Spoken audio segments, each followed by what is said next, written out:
Eric Bieniemy has been introduced as the new offensive coordinator who's calling the plays. You know, Andy Reid's got that menu in front of him, calling the plays. Bieniemy helps install the offense. It's called the offensive coordinator in Kansas City. That's what I've heard. And now the Washington Commanders have hired him. And it's a seemingly, one would think, just on its first blush, a lateral move for a guy that has been overlooked for head coaching jobs multiple years in a row, despite being part of a championship team conference-wise and then on a couple of occasions league-wide. Normally those coaches get poached. It's an HC. But it's not a lateral move because he's calling plays, unlike Kansas City. He's also being called the assistant head coach. So... Okay. He was asked about that title and what it meant, which is just another way of saying, hey, you're not an HC in the NFL. And this is what he had to say. Well, I think it's very important for a number of reasons. And the beauty of it is me and Coach Rivera will work through that. At the end of the day, Eric Bieniemy is a ball coach. At the end of the day, Eric Bieniemy wants to know the people he work with. Eric Bieniemy wants to make sure that these guys understand that, we're going to learn to put consistent behavior on tape, all right? But also understanding that when we're playing for each other and doing things for the greater good of the organization, also seeing the big picture, that this game ain't that hard. It can be a whole lot of fun, but it's going to be fun when you're making the necessary sacrifices to make each other better. Okay. Did not know. Here's a few things I knew about Eric Bieniemy. Total hard ass. You speak to anybody, they will tell you that. This guy is a hard ass, and there are no sacred cows. I remember, actually, NFL Game Day morning, we did a piece on the Vikings offense. There was a feature on the Vikings offense back when Adrian Peterson was what one would call the best player in football. Most valuable player, and Bieniemy was the running backs coach, riding him like he was a first-year player. And I remember Marshall Faulk sitting in the commercial break, and he went like this with Bieniemy. He goes, "That's a hard-ass coach." One thing I did not know about Eric Bieniemy, he's a third-person guy. I did not know that. I didn't see that coming. He's a third-person guy. All right. He was point-blank asked about a head coach and why aren't you a head coach? This is what he had to say. Right now, I'm the offensive coordinator of the Washington Commanders. Okay, being a head coach, that's something. If that's to happen, it'll take care of itself. We've had a great deal of success. We've won 5 straight AFC Championship games, 3 out of 4 Super Bowls, 2 out of those we won. So, being a coach, it hasn't happened. It's not anything that's going to impact me moving forward. Because the only thing I need to be concerned with, it's what's important today. Today, I got to be the best person that I can be. I got to be the best coach that I can be. And on top of that, I got to get these guys in this building to learn to trust me, to get to know me, but also understanding what the term accountability means. And so I have to be accountable to these men.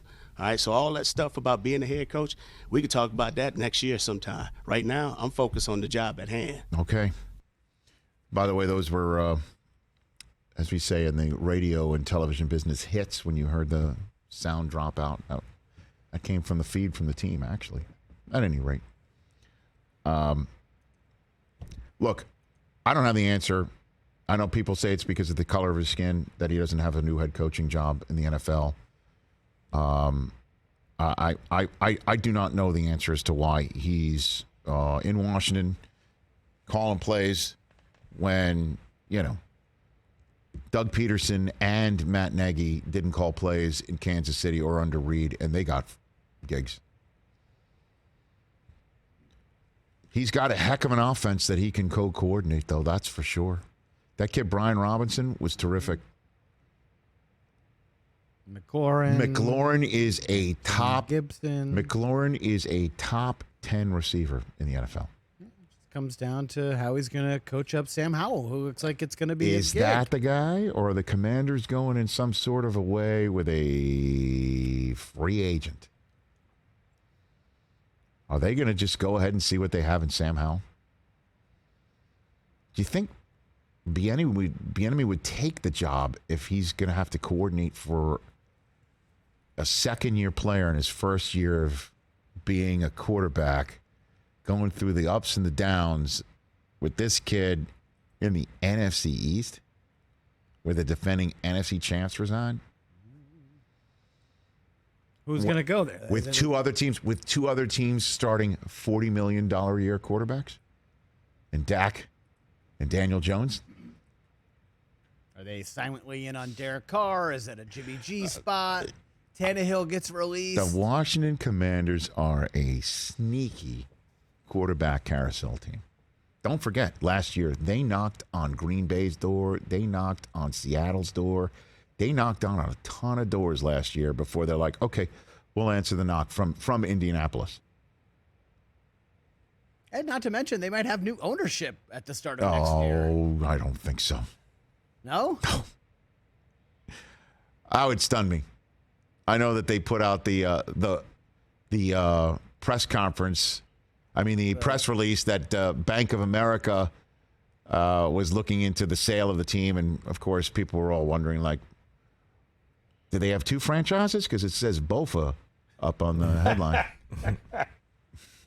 I'm just saying that's not Bofa. a topic that has gone away. It's No, I know. still out there. I got you. Bezos rumor. I gotta put my ear to the ground a little bit more on that one. Could they be looking? Because they were looking last year. Your buddy from the Burt Kreischer event was there, right? Did you get anything for Heineke? Did you hit that subject with the Heineke or no? I did not. Heineke had great sneakers on. Yeah. We were talking about the sneaker game. You didn't talk to him at all about his future with the Washington Commanders? We had a couple Bud Lights with him. We were drinking at the That's exactly when you need to ask him. Yeah. And the one thing that we particularly noticed when we were shirtless is that you did take off your shirts. We look exactly the same. You and Heineke? Yeah. I have a little more body hair than he does. He has a little more ink than me, but if we had no heads, same body. I wish you had used this real estate and time in front of him for another reason. Hey, where are you playing next year? Yeah. Yeah, I don't know if that was the time, Rich. Absolutely is exactly the time. Shirts off, beers open. Let's go. Drinking Bud Light and laughing at Burt Kreischer. That's it. And we told Gabe Davis that we loved him. He was all on our fantasy teams. Okay. Yeah, we did chop it up with That was pretty much it. Good job, guys. I mentioned we were drinking. Good job, guys. Catch the Rich Eisen Show every single day on the Roku channel, 12 to 3 Eastern, for free.